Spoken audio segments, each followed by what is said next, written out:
Salam hangat. Saya ingin bertanya, masih ingatkah Anda dengan pembukaan Undang-Undang Dasar 1945? Mudah-mudahan masih ingat. Sebab di pembukaan Undang-Undang Dasar itulah, hitam di atas putih, tercatat harapan bangsa Indonesia. Disitulah dikumandangkan alasan negara kita lahir. Kemerdekaan tumbuh dari perasaan pedih atas penderitaan yang diderita rakyat akibat penjajahan. Karenanya, kemerdekaan Indonesia lahir atas kesadaran yang mencerahkan bahwa penjajahan tidak sesuai dengan peri kemanusiaan dan peri keadilan. Oleh sebab itu, penjajahan di atas dunia harus dihapuskan. Tak mengherankan bahwa kemerdekaan Indonesia kemudian diikuti kemerdekaan negara-negara Asia lainnya. Kemerdekaan Indonesia membawa semangat zaman. Dalam pembukaan Undang-Undang Dasar 45, bangsa kita telah menegaskan bahwa sesungguhnya kemerdekaan adalah hak segala bangsa. Kemerdekaan seyogianya selalu menjadi pegangan kita dalam membangun negeri. Negara Kesatuan Republik Indonesia adalah negara yang memiliki populasi hampir 270.054.853 jiwa. Indonesia merupakan negara berpenduduk terbesar keempat di dunia. Indonesia merupakan negara hukum yang menganut sistem demokrasi. Dalam hal ini, perlu diingat bahwa dalam negara hukum memiliki beberapa ciri seperti: pertama, kekuasaan dijalankan sesuai dengan hukum positif yang berlaku. Kedua, kegiatan negara berada di bawah kontrol kekuasaan kehakiman yang efektif. Ketiga, berdasarkan undang-undang yang menjamin hak asasi manusia. Serta keempat, menuntut pembagian kekuasaan. Jika bicara tentang hukum, berarti harus mengaitkan dengan interaksinya pada norma-norma yang lain, demi mewujudkan keadilan. Sebab tujuan hakiki daripada hukum adalah untuk menciptakan kebahagiaan, kedamaian, kesejahteraan, dan kemanfaatan bagi manusia untuk dapat melonggarkan kesengsaraan.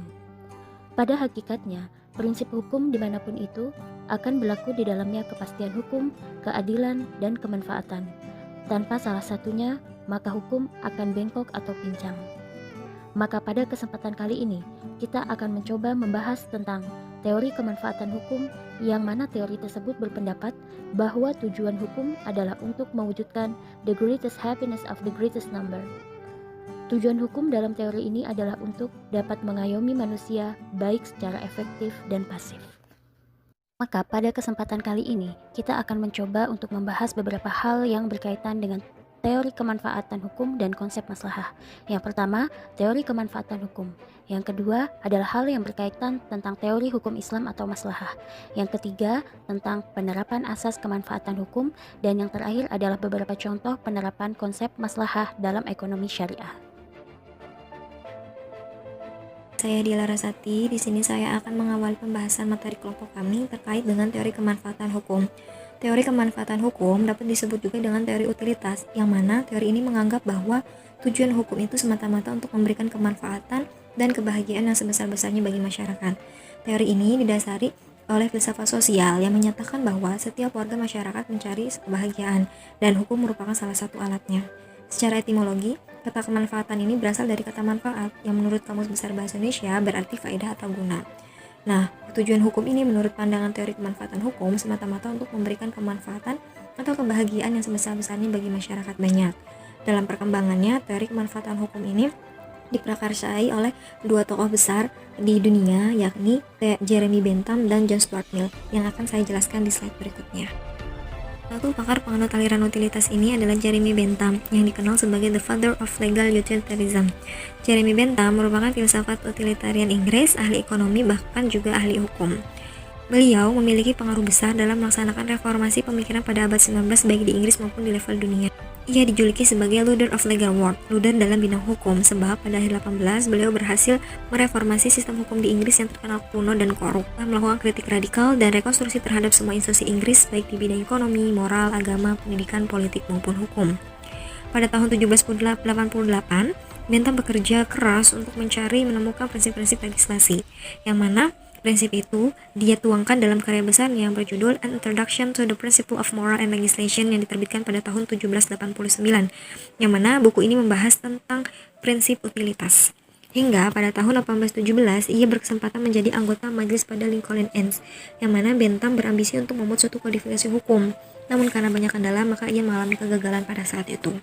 Nah, kesempatan selanjutnya di tahun 1823, Bentham mendirikan Westminster Review atau jurnal utilan pertama, yang mana jurnal ini dijadikan alat sebagai penyebaran prinsip-prinsip terkait dengan teori kemanfaatan hukum yang dikembangkan oleh Jeremy Bentham ini. Adapun latar belakang pemikiran Jeremy Bentham timbul ketika ia melihat keadaan masyarakat kelas bawah dalam hierarki sosial yang sangat memilukan, di mana hak-hak di bidang peradilan bisa dibeli, yang berarti orang yang tidak memiliki sarana untuk membelinya maka tidak akan pernah mendapatkan hak keadilan tersebut. Ditambah lagi, pada saat itu tidak ada undang-undang yang mengatur buruh anak, sehingga terjadilah eksploitasi terhadap anak dalam dunia kerja, yang mana hal itu tumbuh subur pada masa Bentham. Oleh karenanya, ia melihat hal itu sebagai tidak adilan yang memilukan, sehingga mendorongnya untuk menemukan cara yang terbaik untuk merancang kembali sistem yang tidak adil ini dalam bentuk moral yang simpel dan dapat dipahami oleh semua orang, baik orang kaya maupun orang miskin. Dalam pemikirannya, Bentham mengatakan bahwa yang baik itu adalah yang menyenangkan dan yang buruk adalah yang menyakitkan. Dan kata lain, hedonisme merupakan basis teori moral ya, yang biasa disebut dengan hedonistic utilitarianism, yang mana nilai utamanya itu kebahagiaan itu sendiri, dan apapun yang membantu pencapaian kebahagiaan itu merupakan bagian dari nilai instrumentalnya. Sedangkan makna manfaat menurut Jeremy Bentham sebagai suatu yang dapat dimiliki dan dapat mendatangkan manfaat, keuntungan, kesenangan, dan kebahagiaan, atau sesuatu yang dapat mencegah terjadinya kerusakan, ketidaksenangan, kejahatan, atau ketidakadilan. Nilai kemanfaatan ini ada pada tingkat individu maupun tingkat masyarakat secara kelompok, yang mana bagi Bentham moralitas itu suatu perbuatan yang ditentukan oleh kegunaannya, yang mana untuk mencapai kebahagiaan segenap manusia, bukan segelintir orang saja. Inilah yang kemudian melahirkan dari klasik Bentham yang mengenai kebahagiaan, yakni the greatest happiness of the greatest number, yaitu kebahagiaan terbesar untuk mayoritas. Dalam karyanya juga, Bentham menyebutkan prinsip-prinsip dari utilitas itu sendiri. Yang pertama, di mana utilitas itu sebagai ukuran dalam memprediksi keuntungan, kesenangan, kesedihan, dan lain-lain. Lalu yang kedua, prinsip utilitas ini membimbing manusia untuk menerima kecenderungan menerima keuntungan dan menolak semua yang mendatangkan kesakitan. Ketiga, kesenangan dapat disamakan dengan kebahagiaan dan duka dapat disamakan dengan kejahatan. Dan yang terakhir, suatu hal yang dikatakan memberikan keuntungan apabila cenderung menambah total jumlah kebahagiaan yang ada dalam diri seseorang. Adapun makna kunci teori utilitarian Jeremy Bentham ini terkait dengan kegunaan atau kemanfaatan yang dijadikan sebagai salah satu tujuan utama yang hendak dicapai oleh hukum. Lembaga penegak hukum atau apapun otoritas yang berwenang tentu harus mempertimbangkan manfaat hukum bagi subjek pelanggar hukum. Apakah hukuman itu bermanfaat positif bagi subjek hukum di kemudian hari atau tidak? Jika hukuman itu tidak bermanfaat, maka hukuman itu bisa dikatakan tidak adil. Lalu, bagaimana hukuman yang bermanfaat menurut Jeremy Bentham? Menurut Jeremy Bentham, hukuman yang bermanfaat itu adalah hukuman yang membawa makna dan nilai positif bagi subjek hukum, masyarakat publik, dan para penjahat potensial dalam masyarakat.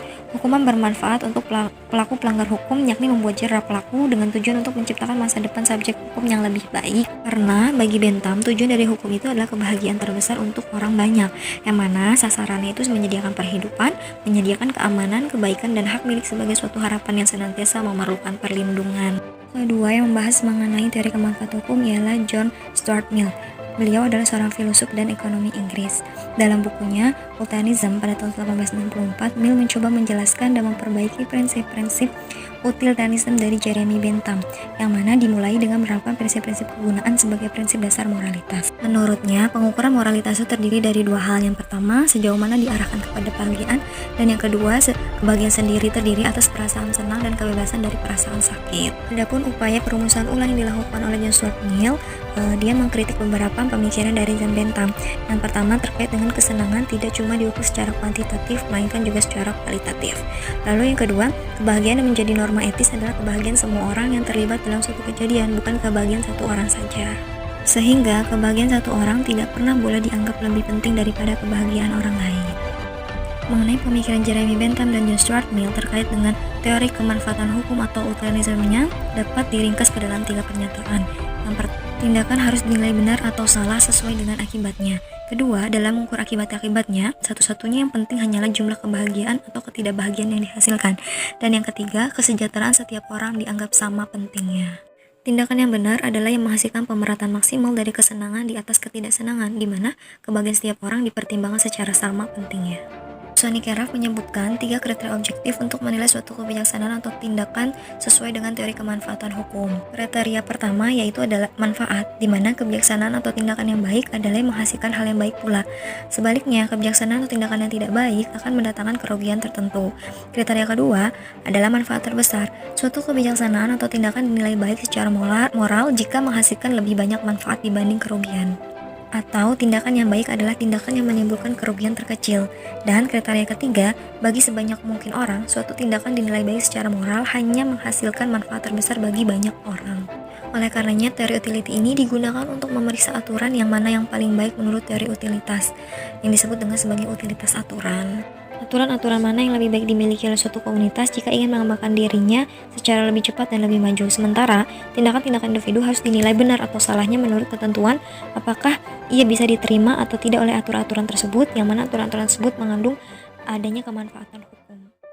Kita akan melanjutkan pembahasan tentang teori hukum Islam atau teori al-maslahah. Maslahah sendiri adalah suatu kemaslahatan yang tidak mempunyai dasar dalil tetapi tidak ada pembatalannya.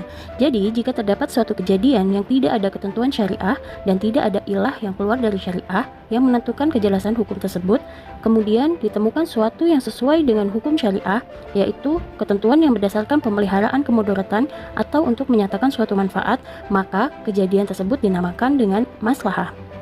Jika dilihat dari etimologis, maslahah sendiri dapat diartikan sebagai kebaikan, kebermanfaatan, kepantasan, dan kelayakan serta keselarasan.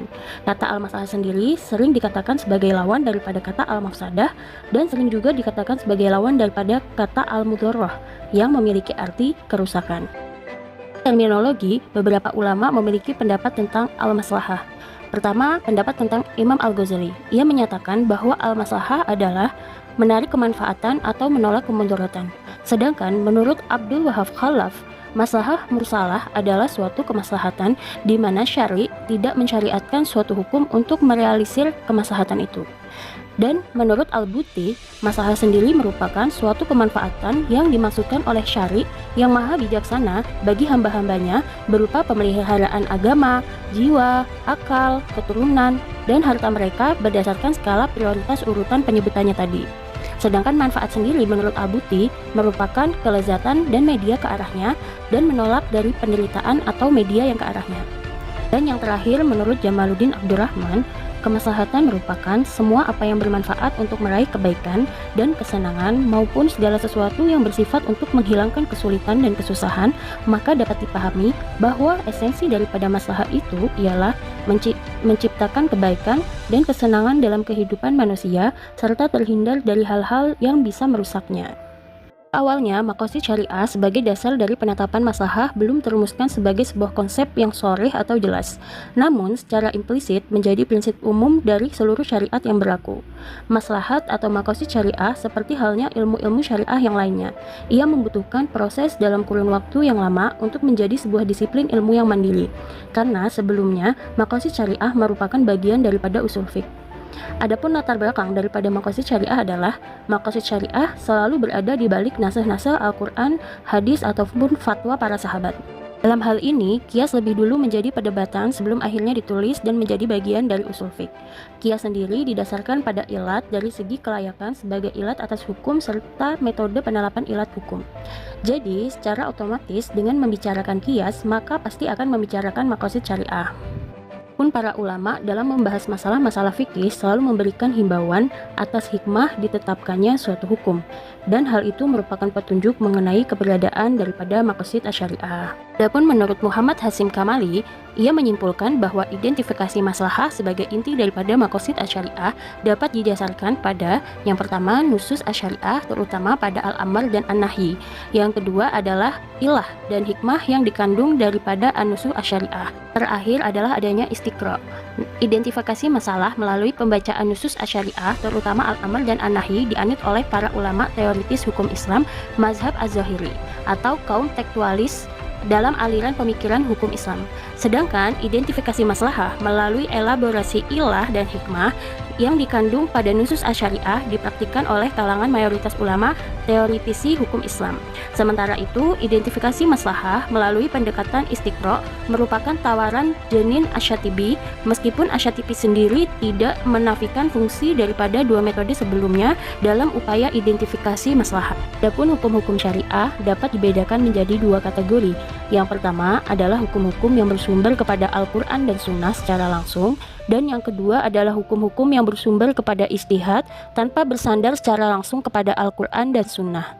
Adapun konsep maslahah sebagai daripada inti maqasid asyariah merupakan alternatif terbaik untuk mengembangkan metode-metode ijtihad, di mana Al-Quran dan Sunnah harus dipahami melalui metode-metode ijtihad dengan memberi penekanan pada dimensi maslahah. Saya akan mempresentasikan materi lanjutan terkait pada teori hukum maslahah itu sendiri pada tujuan teori maslahah, yang mana merupakan suatu tujuan yang dikehendaki oleh asy-syari' dalam hukum-hukum yang diterapkannya melalui teks-teks khusus syariah yang berupa Al-Quran dan hadis. Tujuan tersebut mencakup 5 hal pokok, yakni agama, jiwa, akal, nasab, dan harta mereka. Maka setiap segala sesuatu yang mengandung ataupun mencakup kemeliharaan atas 5 pokok tersebut adalah maslahah. Bagaimana menunjukkan maslahah merupakan tujuan utama hukum Islam ataupun syariah, yang mana dalam setiap aturan hukum syariah mentransmisikan maslahah berupa lahirnya suatu kebaikan atau kemanfaatan sehingga terhindar dari keburukan ataupun kerusakan. Poin selanjutnya adalah pada pandangan ulama tentang kehujahan konsep maslahah mursalah dalam penetapan suatu hukum. Jadi, para ulama itu memiliki beberapa pandangan yang berbeda terkait maslahah mursalah. Namun pada dasarnya para ulama menerima adanya maslahah mursalah sebagai suatu metode dalam menetapkan suatu hukum syara'. Hanya saja, dalam mekanisme penerapan serta penempatan syaratnya, para jumhur ulama memiliki perbedaan pendapat di dalamnya. Di antara perbedaan pendapat itu ada Imam Hanafiyah, Imam Malikiyah, dan Hanabilah, dan Imam Syafi'iyah. Imam Hanafiyah mengatakan bahwa apabila maslahah mursalah ingin dijadikan sebagai dalil, maka maslahah mursalah tersebut harus berpengaruh pada hukum sebagai syarak dalam penetapan maslahah mursalah itu sendiri. Berdasarkan hal tersebut, dapat kita artikan bahwasannya terdapat ayat, hadis, atau ijma yang menjadikan maslahah mursalah sebagai suatu sifat yang dapat dilakukan dalam mekanisme penetapan suatu hukum. Sedangkan mazhab Malikiyah dan mazhab Hanabilah mengatakan bahwasannya maslahah mursalah dapat diterima sebagai suatu dalil dalam menetapkan suatu hukum. Hal tersebut dibuktikan dengan banyak serta luasnya penerapan maslahah mursalah yang dilakukan oleh mazhab Malikiyah dan Hanabilah dalam menetapkan suatu hukum. Dalam penerapan maslahah mursalah tersebut, mazhab Hanafiyah, Hanabilah, dan Malikiyah menjelaskan terdapat 3 syarat yang harus dipenuhi. Di antaranya adalah kemaslahatan itu harus didukung oleh nas secara hukum sehingga kemaslahatan itu dapat sejalan oleh kehendak syara'. Kemudian, agar menetapkan suatu hukum yang menghasilkan manfaat dan menghindari kemahdhurutan, maka maslahah mursalah harus bersifat rasional dan pasti, bukan hanya berdasarkan perkiraan. Dan selanjutnya, kemaslahatan itu tidak boleh hanya menyangkut kepentingan pribadi, namun bertujuan untuk kepentingan orang banyak. Sedangkan mazhab Syafi'iyah juga menjadikan bagaimana menerapkan bahwasannya menjadikan maslahah mursalah sebagai salah satu dalil syara'. Namun Imam Syafi'i memasukkan maslahah mursalah ke dalam qiyas. Berikut ini adalah merupakan beberapa yang dikemukakan oleh Al-Ghazali mengenai syara'. Kemaslahatan yang dapat dijadikan sebagai hujah dalam menetapkan suatu hukum. Di antaranya, maslahah mursalah itu harus sejalan dan jenis tindakan-tindakan syara'. Kemudian, maslahah mursalah itu tidak meninggalkan atau bertentangan dengan nas syara'. Maslahah mursalah itu tersebut ke dalam kategori maslahah yang doruri, baik mengenai kemaslahatan pribadi maupun kemaslahatan umum dan universal yang berlaku untuk kepentingan publik. Berdasarkan pandangan dari beberapa ulama di atas, maka dapat disimpulkan bahwa maslahah mursalah dapat diterima sebagai salah satu metode untuk menetapkan suatu hukum Islam. Dan sebaliknya pula bagi kalangan mazhab yang menolak maslahah mursalah untuk dijadikan sebagai hujah dalam menetapkan suatu hukum. Ada beberapa argumentasi. Kemudian berdasarkan dari perbedaan pandangan para ulama terkait kehujahan maslahah mursalah itu sendiri, dapat disimpulkan bahwasannya alasan para ulama menolak atau menerima maslahah mursalah dalam ijtihad tidak terdapat perbedaan secara prinsip. Hal ini dapat kita lihat dari para pandangan ulama yang menerima adanya maslahah mursalah. Ternyata para ulama tersebut tidak menerimanya secara mutlak, akan tetapi menetapkan beberapa ketentuan dan menggunakan maslahah mursalah sebagai suatu metode dalam berijtihad. Selanjutnya, para ulama yang melakukan penolakan terhadap maslahah mursalah ternyata melakukan penolakan yang berlandaskan kepada kekhawatiran agar tidak terjadinya kesalahpahaman dalam melakukan penetapan suatu hukum. Sebagaimana kita ketahui bahwasannya para ulama hanya menggunakan maslahah mursalah di luar dari permasalahan mengenai ibadah seperti muamalah dan adat. Hal ini dikarenakan hal ibadah maslahah mursalah sama sekali tidak dapat digunakan secara keseluruhan, dikarenakan maslahah tersebut didasarkan pada pertimbangan akal mengenai baik atau buruknya suatu masalah, sedangkan perbuatan ibadah bersifat ta'budi atau tauqifi yang dimana kita hanya mengikuti secara apa adanya sesuai dengan petunjuk syar'i dalam nas. Selanjutnya adalah pada tingkatan syarat dan ketentuan dalam maslahah mursalah itu sendiri. Di antara tingkatan-tingkatan berdasarkan pandangan syariah dalam nas yang menjaga maqasid syariah, Imam Asy-Syatibi menjelaskan ada 3 bentuk tingkatan maslahat. Di antaranya adalah dzururiyat, hajiyat, dan tahsiniyat. Dzururiyat adalah merupakan segala sesuatu kebutuhan manusia yang bersifat esensial ataupun penting serta wajib dipenuhi bagi kehidupan manusia, dan apabila ditinggalkan maka akan membuat kehidupan manusia itu mengalami satu kerusakan. Sedangkan hajiyat adalah merupakan segala kebutuhan manusia yang bersifat primer atau pokok sebisa saja untuk dipenuhi agar terhindar dari kemelaratan serta mempunyai kehidupan yang bahagia dan sejahtera. Apabila kebutuhan ini tidak dipenuhi maka hanya akan menimbulkan kesulitan dan kesusahan. Maslahah itu terdapat pada masalah furu' yang bersifat muamalah seperti jual beli dan lain sebagainya. Sedangkan tingkatan maslahah yang selanjutnya adalah tahsiniyah, yang merupakan segala sesuatu kebutuhan manusia yang sifatnya sebagai pelengkap atau komplementer, dan apabila kebutuhan ini tidak dipenuhi maka hanya akan membuat kehidupan manusia itu menjadi kurang nyaman. Dari beberapa uraian terkait pada tingkatan dalam maslahah mursalah dapat kita pahami bahwa ketiga tingkatan maslahah mursalah tersebut merupakan suatu dasar yang sangat diperhatikan oleh syara dalam mengukur teori maslahah mursalah. Hal tersebut sangat penting untuk diketahui tingkatannya. Hal ini dikarenakan seorang muslim harus mengetahui apa yang diprioritaskan dalam mengambil suatu kemaslahatan. Dan selanjutnya adalah syarat-syarat dalam maslahah mursalah itu sendiri. Dalam menggunakan maslahah mursalah sebagai hujah, para ulama itu harus bersikap sangat hati-hati agar tidak menimbulkan suatu hukum yang tidak sesuai dengan ketentuan syara. Berdasarkan hal tersebut, Abdul Wahab Khalaf menjelaskan syarat-syarat kebolehan dalam menggunakan maslahah mursalah itu sendiri. Di antaranya, masalah itu harus benar-benar nyata dan bukan hal yang mengada-ngada. Masalah itu harus berkepentingan umum dan bukan untuk kepentingan perseorangan. Pembentukan hukum dalam mengambil maslahah tidak boleh berlawanan dengan tata hukum dan dasar hukum yang telah ditetapkan oleh nas dan ijma. Berdasarkan syarat tersebut, dapat kita ketahui bahwasannya syarat tersebut itu merupakan suatu hal yang logis serta dapat mencegah dari penggunaan sumber dalil maslahah mursalah keluar dari esensinya yang menjadikan nas patuh pada hukum yang dilatar belakangi oleh hawa nafsu dan syahwat. Sedangkan yang menjadi batasan-batasan maslahah mursalah dalam syariah Islam yang bertujuan agar dapat menentukan kedudukan maslahat yang bersifat umum atau kuli dan mengaitkannya dengan dalil hukum sehingga terdapat kaitan antara aspek kuli dan aspek tafsili. Oleh karena itu, maslahah mursalah pun menjadi kedudukan hukum yang kuat. Berikut diantaranya adalah batasan-batasan dalam maslahah mursalah. Adalah maslahah itu termasuk ke dalam bagian maqasid syariah. Maslahah itu tidak boleh bertentangan dengan Al-Quran dan As-Sunnah. Maslahah itu sendiri tidak boleh bertentangan dengan maslahah yang lebih besar. Saya Nadia Syaimah akan mencoba melanjutkan presentasi selanjutnya tentang penerapan teori kemanfaatan hukum dalam kasus kepahilitan, yang mana dinilai karena mengabaikan prinsip keadilan dan kemanfaatan hukum. Contoh kasus yang diambil yaitu pihak yang bersengketa, yang mana keduanya itu memiliki perjanjian kerjasama untuk penjualan produk Telkomsel antara PT Telkomsel Seluler dan PT Prima Jaya Informatika. Pada intinya bahwa adanya kewajiban PT Prima Jaya Informatika ditunjuk untuk mendistribusikan kartu perdana voucher isi ulang. Akan tetapi PT Telekomunikasi Seluler tidak memberikan barang berupa voucher dan kartu perdananya tersebut kepada PT Prima Jaya Informatika yang sesuai dengan perjanjian. Jika dilihat dalam teori hukum perikatan, hal ini termasuk perikatan untuk menyerahkan barang, yang mana kewajiban untuk menyerahkan barangnya tersebut dapat dinilai dengan uang dan juga dapat dikategorikan sebagai utang sesuai dengan Undang-Undang RI Nomor 37 Tahun 2004. tentang kepailitan dan penundaan kewajiban pembayaran utang, dan jumlah utang ini dapat berupa barang, dengan catatan barang tersebut dapat dinilai dengan uang.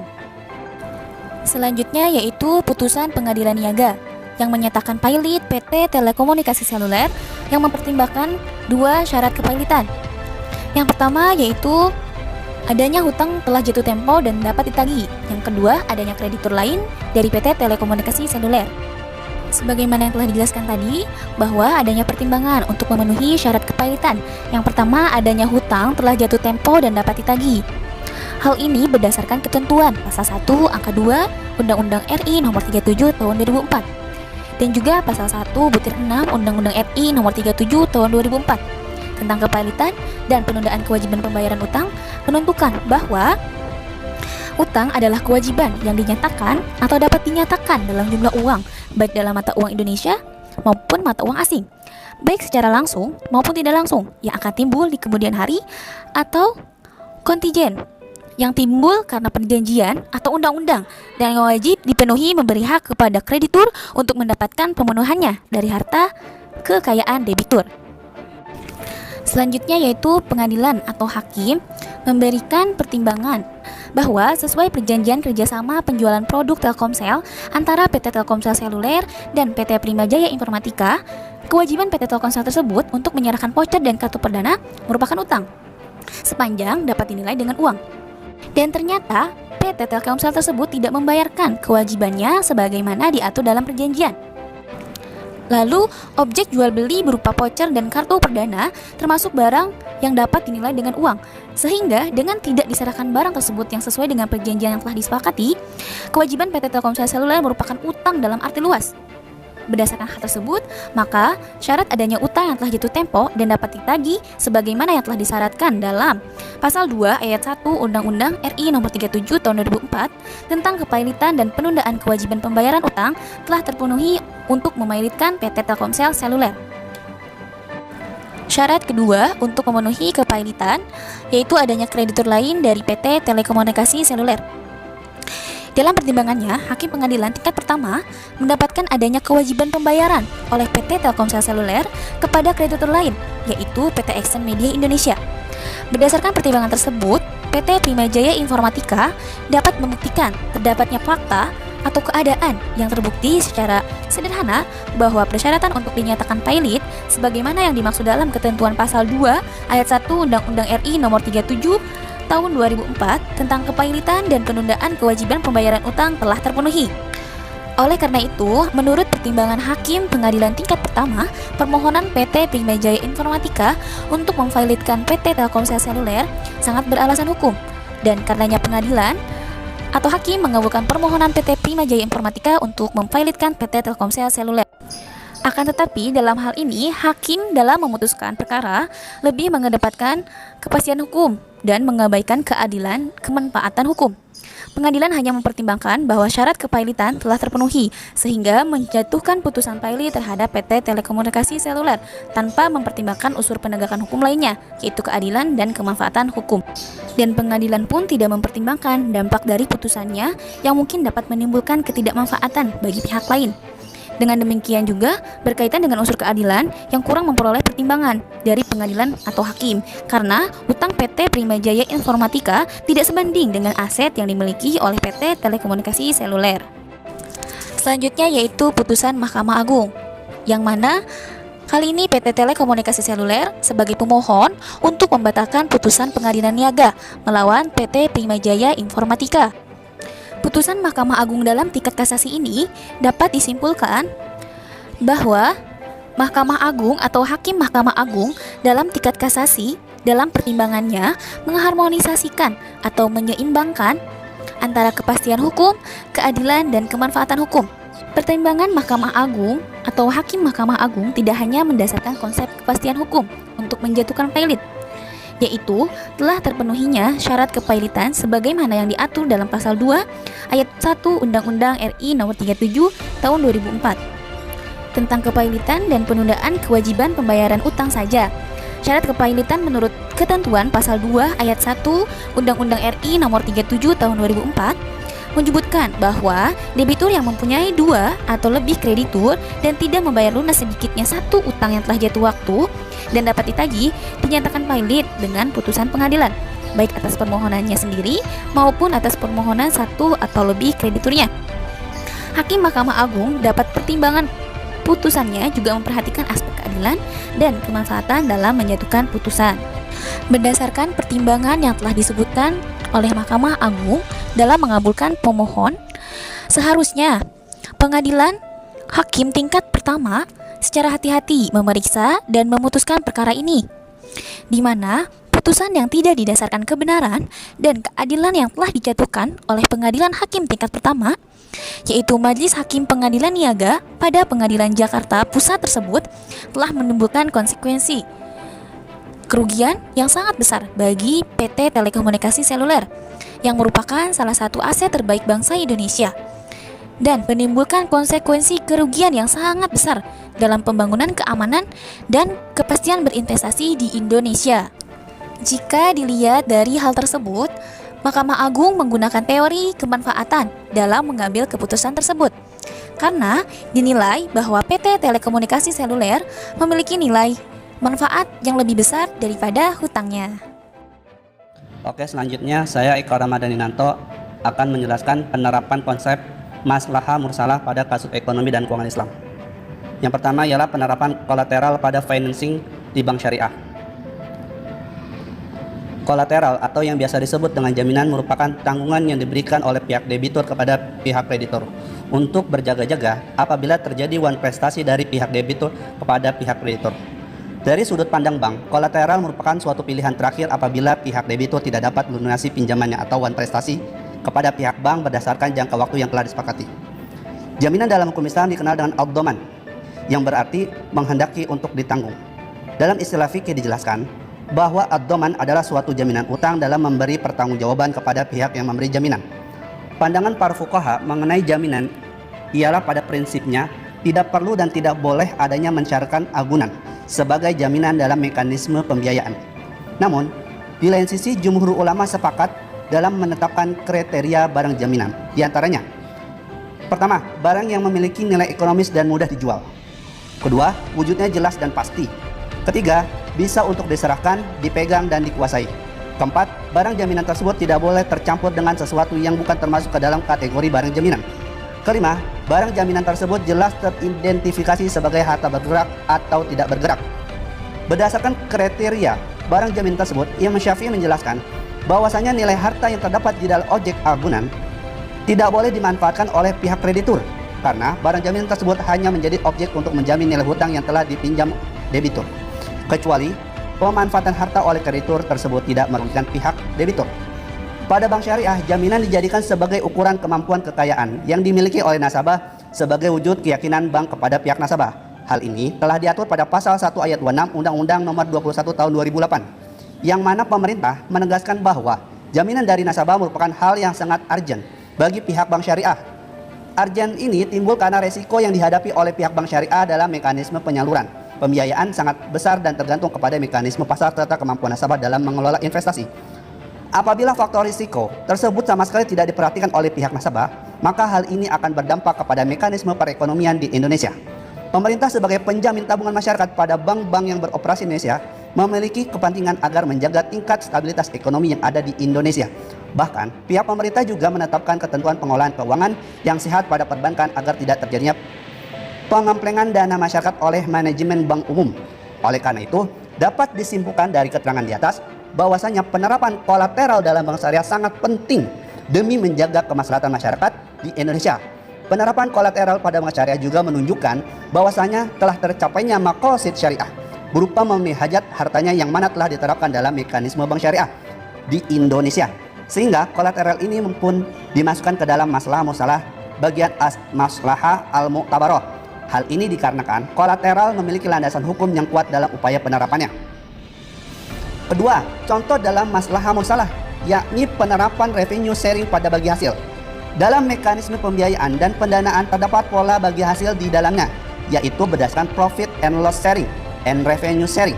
Pada transaksi pembiayaan atau pendanaan yang menggunakan revenue sharing, pendapatan pemegang modal hanya akan bergantung pada hasil dari kegiatan usaha yang dijalankan, sedangkan tingkat pendapatan dari pihak mudharib atau pengelola bergantung kepada kondisi usaha serta biaya yang timbul dalam kegiatan usaha. Sehingga kegiatan yang berbasis pada revenue sharing memiliki tingkat risiko yang lebih rendah daripada profit and loss sharing jika dilihat dari sudut pandang pemodal. Adapun pengertian lain dari revenue sharing dalam arti perbankan adalah perhitungan bagi hasil yang didasarkan kepada total seluruh pendapatan yang diterima sebelum dikurangi dengan biaya-biaya yang telah dikeluarkan untuk memperoleh pendapatan tersebut. Sistem revenue sharing berlaku pada pendapatan bank yang akan dibagikan dihitung berdasarkan pendapatan kotor yang digunakan dalam menghitung bagi hasil untuk produk pendanaan bank. Maka dari itu, pada dasarnya lembaga keuangan syariah boleh menggunakan prinsip profit sharing and revenue sharing dalam menentukan pembagian hasil usaha bersama mitranya. Namun, pihak Dewan Syariah Nasional lebih menekankan untuk menggunakan prinsip revenue sharing jika dilihat dari sisi segi kemaslahatannya. Beberapa penelitian lainnya juga mengungkapkan bahwasanya prinsip revenue sharing lebih mudah diterapkan dalam masyarakat Indonesia. Hal ini disebabkan bahwa masyarakat Indonesia belum terbiasa untuk menerima bagi rugi, serta jika dilihat dari pihak penyediaan dana, prinsip revenue sharing memang lebih menguntungkan dibandingkan dengan penerapan profit sharing.